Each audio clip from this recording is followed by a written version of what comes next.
Center of Human and Development Institute Teknologi Bisnis Ahmad Dahlan Jakarta mendukung pemerintah menaikkan cukai hasil tembakau sampai 30%. Upaya tersebut untuk mendorong kenaikan harga rokok eceran di pasaran naik sehingga tidak mudah terjangkau bagi kalangan anak-anak dan generasi penerus bangsa. Melalui konferensi pers yang digelar secara virtual di akun YouTube resmi CHD ITB Ahmad Dahlan Jakarta, penerapan kenaikan cukai rokok perlu menjadi perhatian pemerintah untuk mengendalikan serbuan rokok bagi generasi penerus bangsa. Sebab selama ini kebijakan cukai hasil tembakau di Indonesia tidak pernah mengalami kenaikan. Bahkan terjangkaunya harga rokok secara eceran membuat rokok bisa mudah didapatkan oleh kalangan anak-anak. Ditambah lagi jika dilihat dari situasi COVID-19, kerugian negara akibat rokok akan semakin tinggi atau naik. Bukti terkini menunjukkan bahwa perokok menjadi lebih rentan memiliki gejala COVID-19 yang lebih parah jika dibandingkan dengan bukan perokok. Rektor ITB Ahmad Dahlan Jakarta Mukhair Pakana mendukung pengendalian cukai rokok sebesar 30% untuk mendorong kenaikan harga rokok eceran di pasaran agar tidak terjangkau kalangan anak-anak.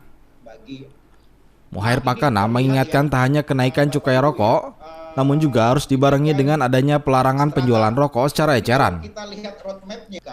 Hal ini juga berkaitan dengan upaya Indonesia untuk memiliki bonus demografi.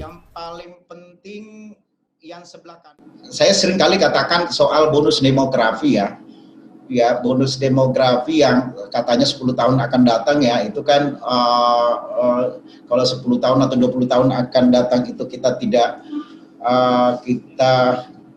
lalai ya, maka itu menghilang begitu saja bonus itu, dan sampai katanya para ahli demografi itu sampai kiamat agak susah kita lagi punya bonus ya, karena karena komposisi penduduk akan bergerak ke atas. Suatu saat komposisi penduduk terbesar ya 60-an tahun ke atas atau 70 tahun ke atas seperti yang di Jepang. Usia produktif kita hanya sampai 2030 atau 2040, dan itu sangat-sangat penting 10 tahun atau 20 tahun ke depan kita betul-betul benahin ya. Jadi kita kawal, bukan saja 20 atau 10 tahun ke depan, sejak sekarang ya. Sejak sekarang, salah satunya adalah jangan sampai tingkat prevalensi anak-anak itu semakin tinggi.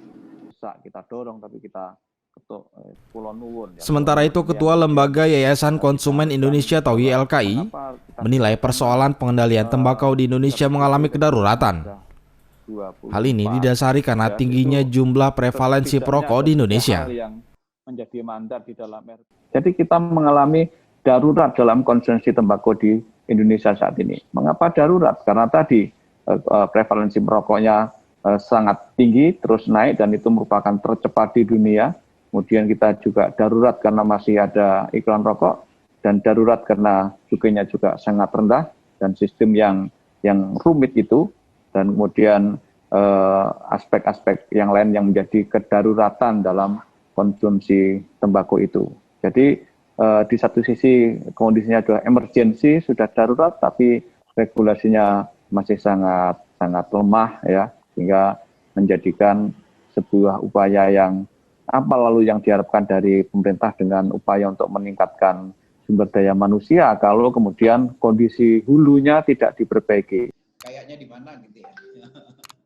Tingginya angka perokok di Indonesia, pemerintah diminta naikkan lagi cukai rokok untuk melindungi generasi penerus bangsa.